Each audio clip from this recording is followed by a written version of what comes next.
Doctor ortho Ayurvedic oil and capsule. अब दर्द भी घुटने टेकेगा। ईरान ने हॉर्मुज में 3 टैंकरों को बनाया निशाना। हॉर्मुज में भारत आ रहे टैंकर पर भी हमला। अमेरिका ने सीजफायर के बावजूद ईरान पर एयर स्ट्राइक की। ईरान ने कहा हमले का करारा जवाब मिलेगा। पीएम मोदी के इंडोनेशिया दौरे का आज आखिरी दिन। पीएम मोदी आज से ऑस्ट्रेलिया दौरे पर रहेंगे। ऑस्ट्रेलिया में सीओ फोरम में हिस्सा भी लेंगे पीएम। आज से कैशलेस चिकित्सा का लाभ ले सकेंगे शिक्षक और कर्मचारी। सीएम योगी वाराणसी से करेंगे योजना का शुभारंभ। बद्रीनाथ मंदिर चढ़ावा हेरफेरी मामले में आरोपी कर्मचारी के खिलाफ केस दर्ज। बीकेटीसी की शिकायत पर हुई रिपोर्ट। समिति 15 दिन के भीतर सरकार को जांच रिपोर्ट सौंपेगी। बंगाल में बरुईपुर दुष्कर्म हत्या का आरोपी एनकाउंटर में ढेर। 11 वर्षीय मासूम के साथ हुई थी दरिंदगी। पीड़ितों से मिले थे सीएम।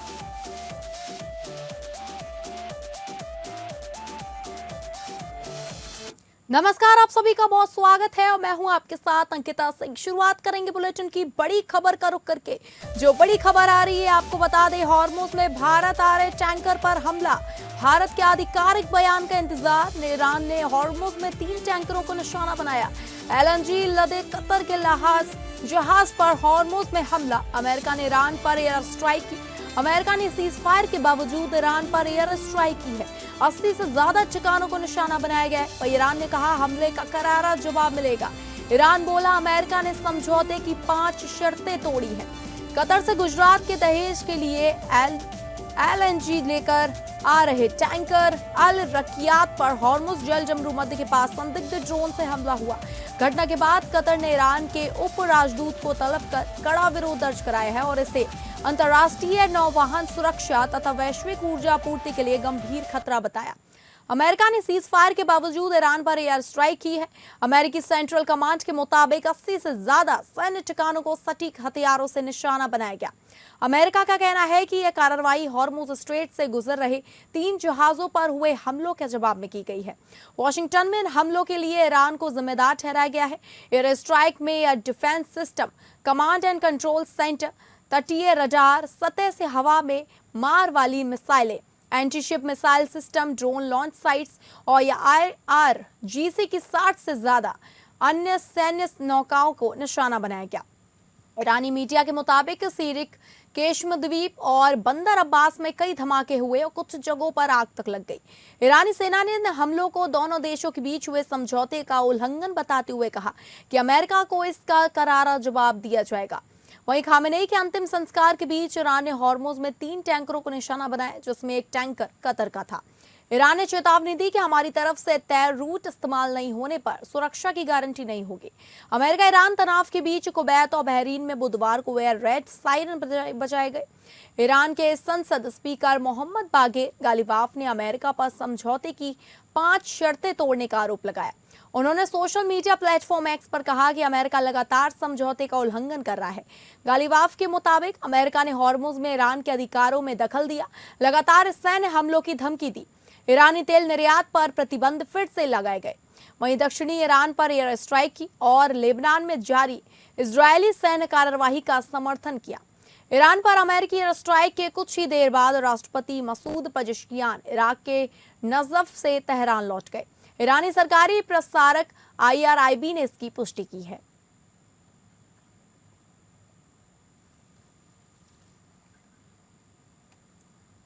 और अगली बड़ी खबर आ रही है प्रधानमंत्री के दौरे को लेकर, जहां पीएम मोदी के इंडोनेशिया दौरे का आखिरी दिन। पीएम 1000 साल पुराने हिंदू मंदिर प्रम्बानन जाएंगे। पीएम मोदी आज से ऑस्ट्रेलिया दौरे पर रहेंगे। ऑस्ट्रेलिया के सीओ फोरम में हिस्सा भी लेंगे पीएम मोदी। वहीं आपको बता दें कि प्रधानमंत्री मोदी के इंडोनेशिया दौरे का आज तीसरा और आखिरी दिन है। पीएम आज इंडोनेशिया के सबसे बड़े हिंदू मंदिर प्रम्बानन जाएंगे। यह मंदिर 1000 साल पुराना है। इंडोनेशिया से पीएम आज शाम ऑस्ट्रेलिया के मेलबर्न रवाना होंगे। उनका ऑस्ट्रेलिया दौरा 8 से 10 जुलाई तक है। पीएम ने इंडोनेशिया यात्रा के दौरान डिफेंस डील का ऐलान किया था। दोनों देशों के बीच पहली बार लगभग 5,500 करोड़ रुपए का अहम रक्षा करार हुआ है। इंडोनेशिया भारत से ब्रह्मोस और अस्त्र मिसाइलें खरीदेगा। भारत मलक्का की खाड़ी में अहम संभाग पोर्ट को डेवलप करेगा। इंडोनेशिया का दौरा आखिरी दिन है। वहीं पीएम मोदी को इंडोनेशिया के सर्वोच्च सम्मान विंताग आदिपूर्णा से नवाजा जाएगा। पीएम मोदी को यह 35वां अंतर्राष्ट्रीय सम्मान है। इंडोनेशिया के राष्ट्रपति सुबियांतो ने कहा कि पीएम मोदी ने संबंधों में मजबूती लाने के लिए अहम योगदान दिया है। इसके बाद पीएम मोदी ऑस्ट्रेलिया के मेलबर्न का दौरा करेंगे। यह यात्रा ऑस्ट्रेलिया के प्रधानमंत्री एंथनी एल्बनीज के निमंत्रण पर हो रही है। मेलबर्न में प्रधानमंत्री मोदी प्रधानमंत्री अल्बनीज के साथ द्विपक्षीय वार्ता करेंगे। वे ऑस्ट्रेलिया की गवर्नर जनरल सैम मोस्टिन से भी मुलाकात करेंगे। प्रधानमंत्री भारत ऑस्ट्रेलिया सीईओ फोरम में हिस्सा लेंगे और दोनों देशों के प्रमुख उद्योगपतियों को संबोधित भी करेंगे। इसके साथ ही भारतीय समुदाय के एक बड़े कार्यक्रम में भी शामिल होंगे।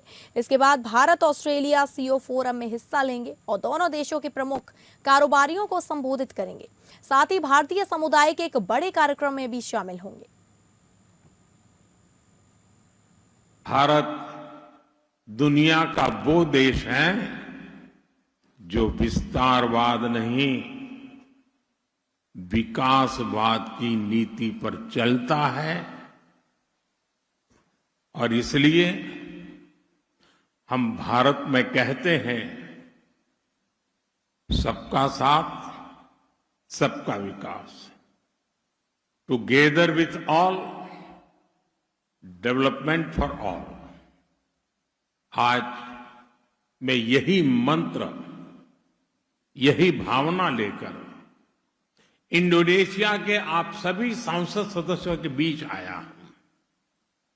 ऑनरेबल मेंबर्स, हमारी राजधानियां भले ही हजारों किलोमीटर दूर हो, लेकिन समुद्र में हमारे बीच केवल 150 किलोमीटर की ही दूरी है।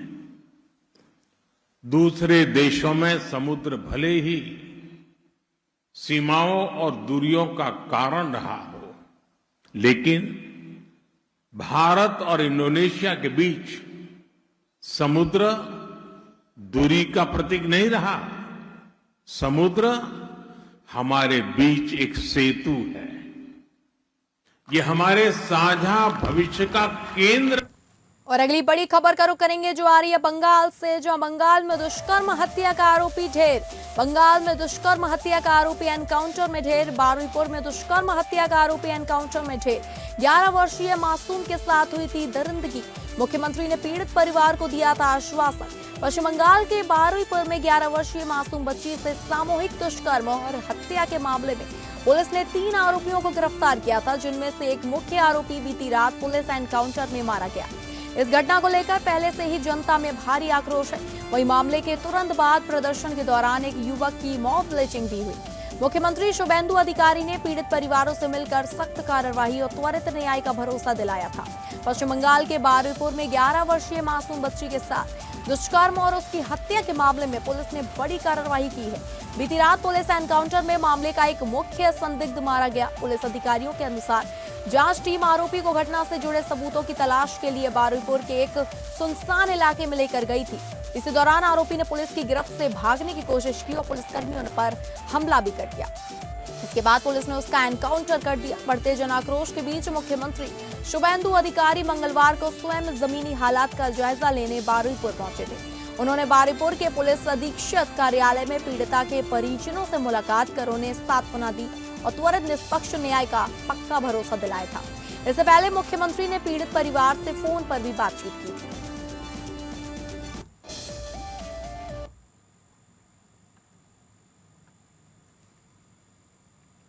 ये इतना पूरा प्रदेश में देखिए, इतना भी दारू का लीगल और इलीगल दारू, ये सब पूरा प्रदेश में चल रहा है। इसको धीरे धीरे सब सफाई करना चाहिए।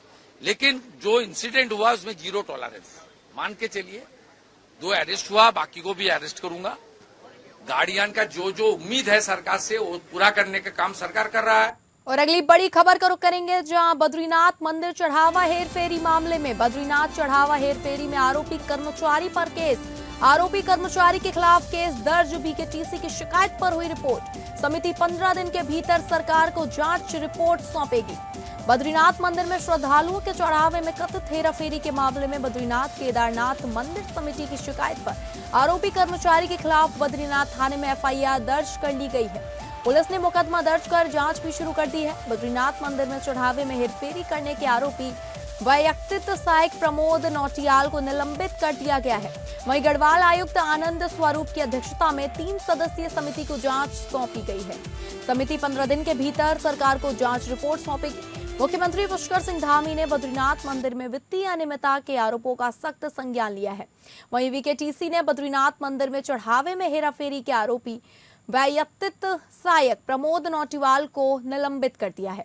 बीकेटीसी अध्यक्ष हेमंत द्विवेदी की ओर से जारी आदेश के अनुसार नौटियाल के विरुद्ध पदीय दायित्वों के निर्वहन में प्रथम दृष्टया गंभीर अनियमितताओं के आरोप सामने आने पर 3 जुलाई 2026 को कारण बताओ नोटिस जारी किया गया था। इसके साथ ही मामले की निष्पक्ष एवं विस्तृत जांच के लिए 4 सदस्यीय जांच समिति का गठन किया गया। प्रारंभिक परीक्षण में आरोपों की पुष्टि होने पर निलंबन की कार्यवाही नौटियाल को बीकेटीसी कार्यालय जोशीमठ में संबद्ध किया गया। वहीं निलंबन अवधि में सक्षम अधिकारी की पूर्व अनुमति के बिना मुख्यालय छोड़ने की अनुमति नहीं होगी और उन्हें अनिवार्य रूप से जांच में सहयोग देना होगा। और इस खबर की अधिक जानकारी के साथ हमारे संवाददाता विष्णु तिवारी हमारे साथ जुड़ चुके हैं। विष्णु, जिस तरीके से लगातार जांच हो रही है बद्रीनाथ चढ़ावे के हेरफेरी को लेकर और कर्मचारी पर केस हो गया है, यहीं तक नहीं उस पे निलंबित भी कर दिया गया है उसे, और इसके अलावा कौन लोग हैं? जी रिचा, इसमें ऐसा है कि जो अभी तो आपने बताया कि इसमें मेन तो मुख्य अभियुक्त तो यही माना जा रहा था शक के आधार पर, और इसी के लिए 2-3 दिन पहले कि भैरवी सेना ने इसके ऊपर ज्ञापन दिया था यहाँ पर सोहन नागड़ जी को, जो मुख्य कार्यकारी अधिकारी है। और अभी कुछ क्योंकि अभी इसमें ये यहाँ पर एक बद्रीनाथ विधायक है, लखपत बटोला विधायक है, उन्होंने कल यहाँ पर ये बोला हुआ था कि इसकी जो मंदिर जब खुला था जी, उस टाइम से सीसी फुटेज इसकी चेक करी जाए कि इसकी संदिग्धता कब से इसके साथ लगी हुई है, ये कब से इसमें इन्वॉल्व है, और भी कुछ लोग अगर लोग भी हो तो उनकी भी जांच की जाए। तो अभी तक मंदिर समिति जो थी थोड़ा गुमराह कर रही थी, लेकिन अभी ये चीजें सब चीजें खुद ओपन हो गई हैं। तो जल्दी जो भी होगा, जिसमें संक्षिप्त अपराधी जो भी होगा, इसमें इनकी सत्ता पाई जाएगी, उस पर सख्त कार्रवाई होगी। ठीक है विष्णु, आपका धन्यवाद जानकारी साझा करने के लिए। बड़ी खबर आ रही है अयोध्या से, जहां अयोध्या में राम मंदिर चढ़ावा चोरी मामले में 3 आरोपियों को जेल से लेकर गई पुलिस। नोट जेब में भरते से सीसीटीवी में नजर आए थे। चंपत राय से मिलने पहुंचे गोविंद देव। आखिरकार चंपत राय ने चुप्पी तोड़ी है। वहीं राम मंदिर चढ़ावा चोरी पर चंपत राय की पहली चिट्ठी, कहा एसआईटी रिपोर्ट के बाद सब बताऊंगा, तब तक मौन। राम मंदिर चढ़ावा प्रकरण में पुलिस अयोध्या के जिला कारागार पहुंची। यहां आरोपियों को मेडिकल के लिए ले जाया गया। राम मंदिर चढ़ावा धनराशि व आभूषण चोरी प्रकरण में पुलिस टीम जिला कारागार पहुंची और अदालत से मिली 40 घंटे की कस्टडी रिमांड पर तीनों आरोपियों लवकुश मिश्रा, अनुकल्प मिश्रा व करुणेश पांडे को अपने कब्जे में ले लिया। पुलिस टीम जेल पहुंची थी और आवश्यक औपचारिकताएं पूरी करने के बाद तीनों आरोपियों को लेकर रवाना हो गई। इसके बाद उन्हें पुलिस लाइन स्थित अस्पताल ले जाया गया, जहां उनका मेडिकल परीक्षण कराया गया। मेडिकल के बाद पुलिस तीनों से गहन पूछताछ करेगी और उनकी निशानदेही पर चोरी की धनराशि व आभूषणों की बरामदगी के लिए विभिन्न स्थानों पर छापेमारी कर सकती है। सोशल मीडिया में वायरल हो रहे विशेष जांच दल को भेजे गए पत्र में उन्होंने दान की गणना प्रक्रिया से जुड़े कई बिंदुओं पर एसबीआई की कार्यप्रणाली और सुरक्षा व्यवस्था पर भी सवाल उठाए हैं। राम मंदिर चढ़ावा चोरी पर श्री राम जन्मभूमि तीर्थ क्षेत्र के ट्रस्ट के पूर्व महासचिव चंपत राय ने लंबी चुप्पी तोड़ते हुए पूरे मसले के लिए स्टेट बैंक ऑफ इंडिया और ट्रस्ट के सदस्य रहे अनिल मिश्रा को जिम्मेदार ठहराया है। सोशल मीडिया में वायरल हो रहे विशेष जांच दल को भेजे गए पत्र में उन्होंने दान की गणना प्रक्रिया से जुड़े कई बिंदुओं पर एसबीआई की कार्यप्रणाली और सुरक्षा व्यवस्था पर सवाल उठाए हैं। एसआईटी को लिखे पत्र में उन्होंने अपने बयान को जांच के रिकॉर्ड का हिस्सा बनाने का अनुरोध किया।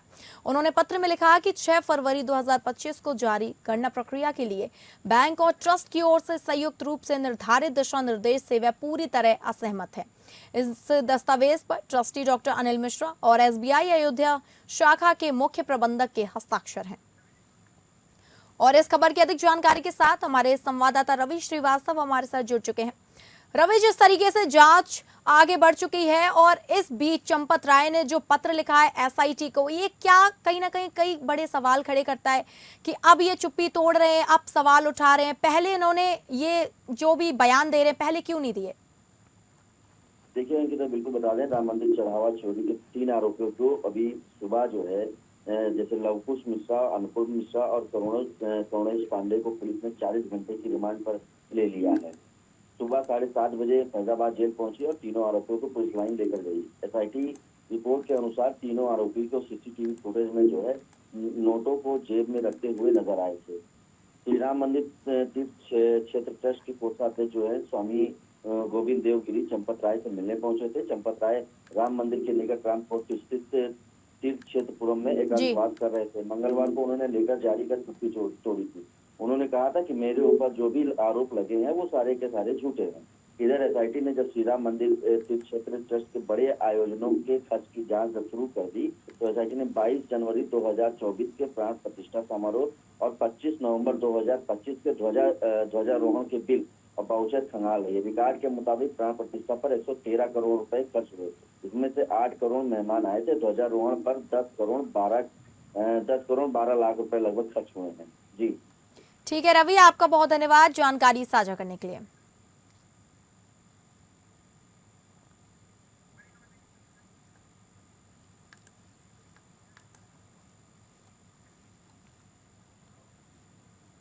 और अगली बड़ी खबर का रुख करेंगे, जहां काशी में सीएम योगी शिक्षकों को आज से कैशलेस इलाज की सुविधा, कैशलेस चिकित्सा का लाभ ले सकेंगे शिक्षक और कर्मचारी। सीएम योगी वाराणसी से करेंगे योजना का शुभारंभ। यूपी के शिक्षकों के लिए आज से कैशलेस चिकित्सा सुविधा शुरू होगी। सीएम योगी वाराणसी से इसका शुभारंभ करेंगे।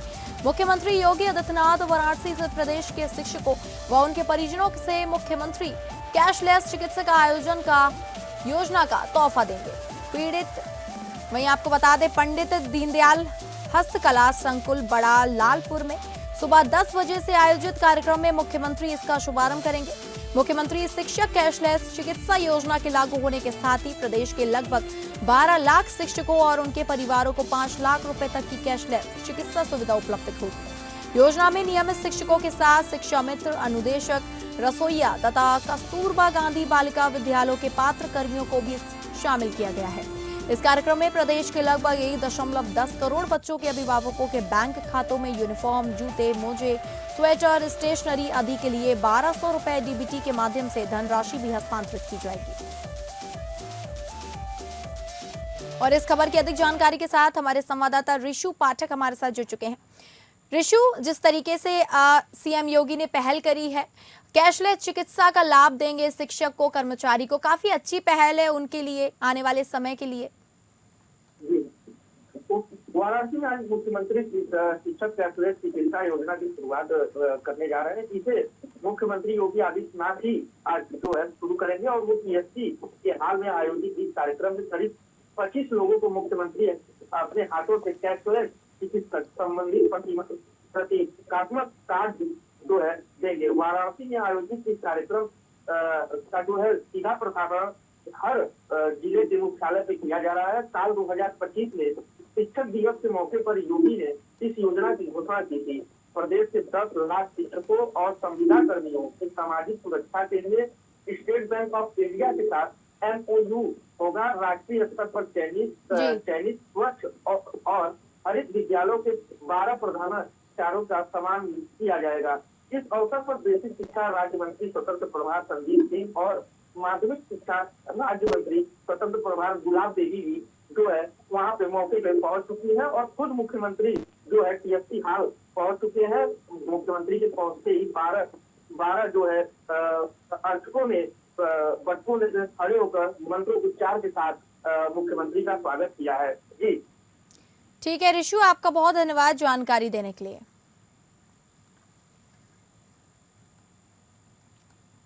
और अगली बड़ी खबर का रुख करेंगे जो आ रही है झारखंड से, जहां दिल्ली में Jharkhand investors summit national stakeholders consultation का आयोजन। मुख्य उद्देश्य झारखंड विजन 2050 के रोड मैप पर चर्चा। मुख्यमंत्री हेमंत सोरेन के नेतृत्व में समिट का आयोजन। औद्योगिक नीतियों, नई पर्यटन नीति और टेक्सटाइल नीति में निवेश की पहल है।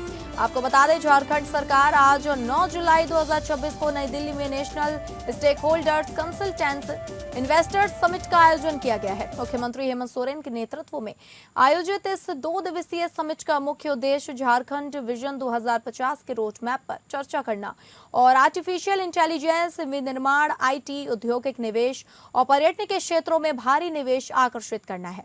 इसका उद्देश्य राज्य की औद्योगिक नीतियों, नई पर्यटन नीति और टेक्सटाइल नीति, जिसमें 10,000 करोड़ से अधिक का निवेश और 20,000 से अधिक रोजगार सृजित करने का लक्ष्य है, पर उद्योगपतियों और निवेशकों से चर्चा करना। एक नई औद्योगिक नीति JIIPP 2026 के तहत 1 लाख करोड़ का निवेश और 25,000 डायरेक्ट नौकरियां पैदा करने का लक्ष्य रखा गया है।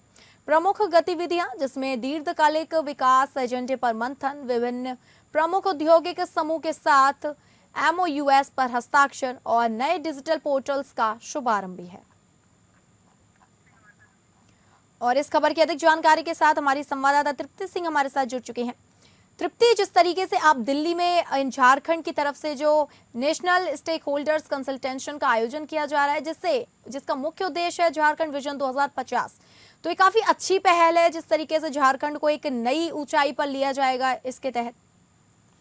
अंकिता, बिल्कुल आप सही कह रही हैं कि बहुत ही महत्वपूर्ण इसे माना जा रहा है, क्योंकि इससे पहले झारखंड अपनी खनिज संपदा वाली पारंपरिक पहचान को लेकर पूरे देश भर में विख्यात था। लेकिन अब जो है तो देखा जाए तो ये 8 तारीख आज और कल जो होने वाली ये एक बहुत बड़ा एक आयोजन है, जो स्टेक होल्डर कंसल्टेशन आयोजन है ये।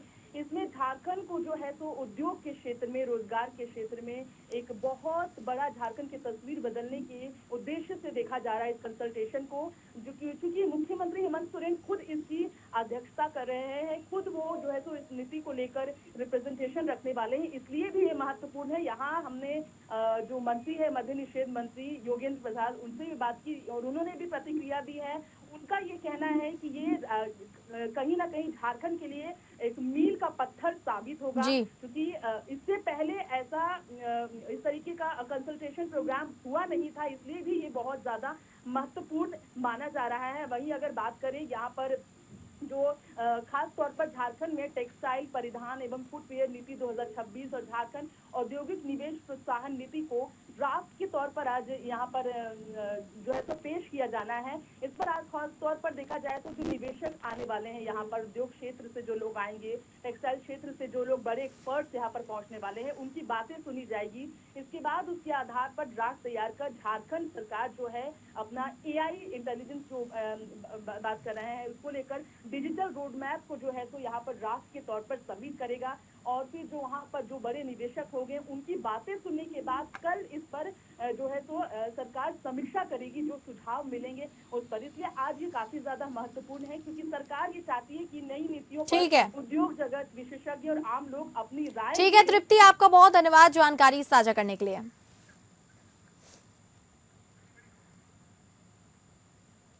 और अगली बड़ी खबर को रुख करेंगे जो आ रही है महाराष्ट्र से। जो महाराष्ट्र में कर्नाटक सीमा विवाद, महाराष्ट्र विधानसभा में अहम बैठक, राज्य सरकार की रणनीति पर चर्चा होने की संभावना। बैठक में वरिष्ठ नेता शरद पवार भी शामिल होंगे।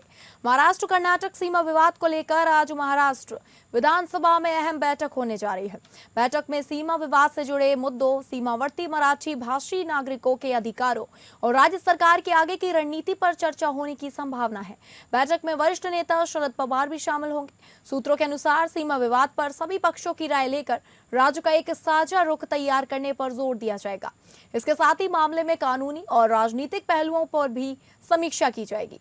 बैठक के बाद सरकार की ओर से आधिकारिक जानकारी और संभावित निर्णय सामने आने की उम्मीद है।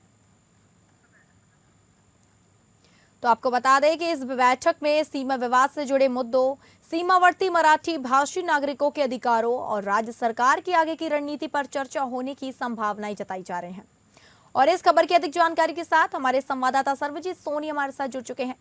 सर्वजीत, जिस तरीके से महाराष्ट्र विधानसभा में आज एक अहम बैठक होने वाली है, जिसका मुख्य एजेंडा बताया जा रहा है कि कर्नाटक सीमा विवाद होने वाला है। इस पर क्या लगता है, क्या चर्चा हो सकती है? इस बैठक में कौन कौन से मुख्य अतिथि के तौर पर शामिल होंगे या कोई और रणनीति साझा हो सकती है? जिस तरह से लगातार जो है कर्नाटक सीमा विवाद को लेकर मामला गरमाया रहता था, 865 जो गांव हैं, जो कर्नाटक के जो गांव हैं, जो महाराष्ट्र में शामिल होने के लिए लगातार चर्चाएं थी। इसको ये मामला हालांकि विचाराधीन है, सुप्रीम कोर्ट में इसकी सुनवाई होनी है। सुनवाई के पहले ही महाराष्ट्र का जो मानसून सत्र शुरू है, जिसमें स्पेशल बैठक की जाएगी। बैठक में महाराष्ट्र सरकार की तरफ से जो कई ऐसे जो सीएम देवेंद्र फडणवीस की अगुवाई में ये बैठक होने वाली है। शरद पवार भी इसमें मौजूद रहेंगे, हालांकि विपक्ष के जो विधायक हैं वो भी मौजूद रहेंगे। तो सभी के समक्ष ये बैठक की जाएगी। बैठक में ये फैसला लिया जाएगा कि आने वाले दिनों में जब कोर्ट में जो जवाब देना है महाराष्ट्र सरकार की तरफ से, तो क्या इसमें जवाब किया जाएगा और कैसे इस मामले को सुलझाया जाए। कई वर्षों से ये मामला चलता आ रहा है। कर्नाटक सीमा विवाद को लेकर चर्चाएं भी होती है और कई बार इस पे जो है अलग अलग मुद्दों पर बहस भी हुई है। तो जो आज जो बैठक होगी, देखना है कि बैठक में सरकार की तरफ से क्या तैयारियां होती है सुप्रीम कोर्ट में जवाब देने के लिए। ठीक है सर्वजीत, आपका बहुत शुक्रिया जानकारी साझा करने के लिए। तो फिलहाल इस बुलेटिन में इतना ही। नमस्कार।